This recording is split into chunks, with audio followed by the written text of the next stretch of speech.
This is a story about a brand that was once known for excellence and reliability, but in the long run will be swallowed up by another brand that would eventually drown in the midst of competition. This is also a story about a young Japanese school dropout that would eventually prove to the world that Japanese technology is a force to reckon with.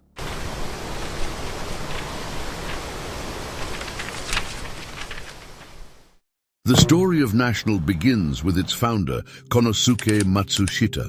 Konosuke Matsushita was born on November 27, 1894, in Wakayama Prefecture, Japan, into a well-to-do landowning family. However, tragedy struck when the family lost their wealth due to failed investments, forcing them into poverty. Being the youngest of 8 siblings, his early life was marked by financial struggles. This hardship forced him to leave school at a young age and begin working to support his family. At the age of 9, Matsushita was sent to Osaka to work as a house servant.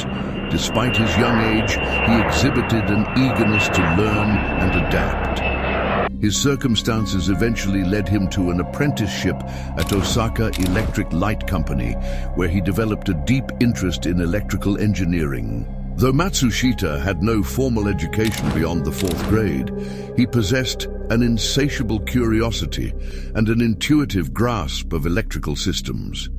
These qualities laid the foundation for his later ventures.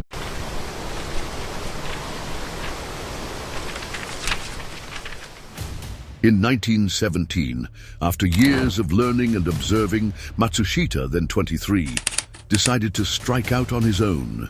With limited savings and the support of his wife, Mumeno, and brother-in-law, Toshio Yue, he established Matsushita Electric Housewares Manufacturing Works in a small rented house in Osaka. The company's first product was an improved version of an electrical socket that Matsushita had designed. However, the product initially failed to gain traction, leaving the fledgling company on the brink of collapse. Undeterred, Matsushita and his team continued working tirelessly.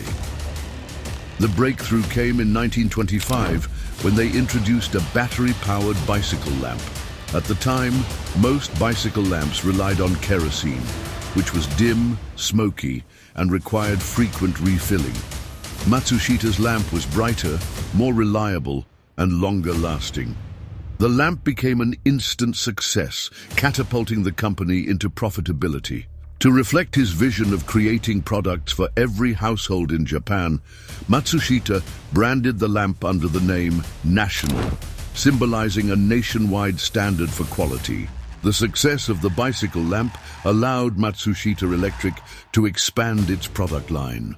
Over the following decades, the company introduced a wide range of household appliances, including radios in the 1930s, which became a symbol of modernity in Japanese homes, irons and electric fans, which became staples for middle-class families, and National-branded light bulbs, which latter gained a reputation for durability and efficiency.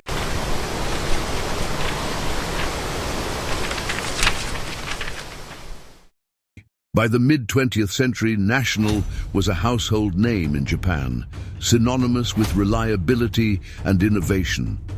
Matsushita's business philosophy, which emphasized affordability, quality, and societal contribution, resonated with consumers. While National thrived in Japan, Matsushita faced significant challenges in expanding globally. Trademark issues prevented the use of the National brand in several markets.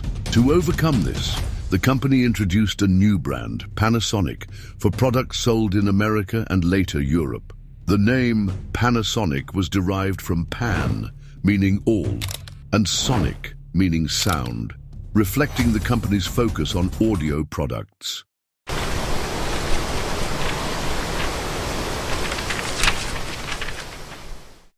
By the 1950s, Matsushita Electric had begun exporting products internationally.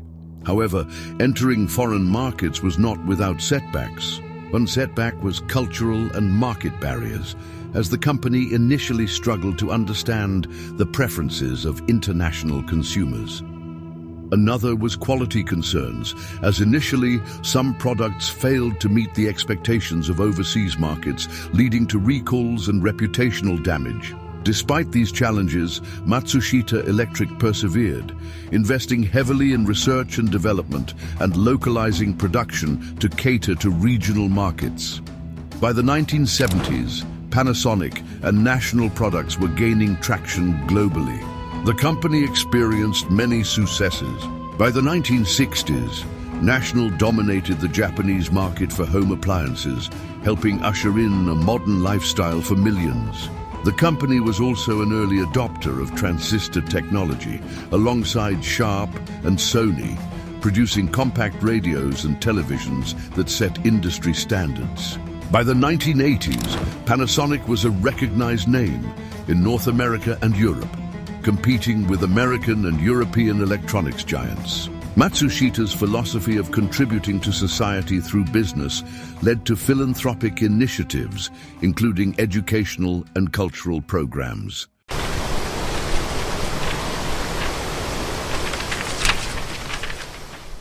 Despite these remarkable achievements, they also experienced many failures, one of which was the quadraphonic audio system in the 1970s, an ambitious attempt to revolutionize home audio systems that failed to gain consumer acceptance due to its high price and lack of compatible media. Another failure was the missed opportunities in computing during the 1980s. While rivals like Sony invested heavily in computer technology, Matsushita Electric was slow to enter the market, leading to lost opportunities.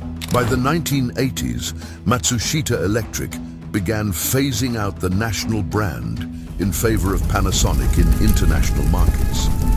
The decision to unify the branding under Panasonic was driven by the growing global recognition of the Panasonic name and trademark restrictions on the national brand in several countries. On October 1, 2008, Matsushita Electric officially changed its corporate name to Panasonic Corporation, marking the end of the national brand. This move reflected the company's desire to establish a unified global identity. Konosuke Matsushita retired in 1973, but continued to influence the company as an advisor. He authored several books on management, emphasizing his philosophy of contribution to society and putting people before profits. Often referred to as the god of management, Matsushita's principles became a cornerstone of Japanese corporate culture.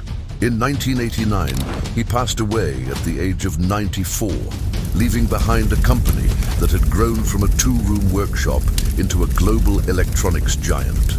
Though the national brand no longer exists, its legacy lives on through Panasonic.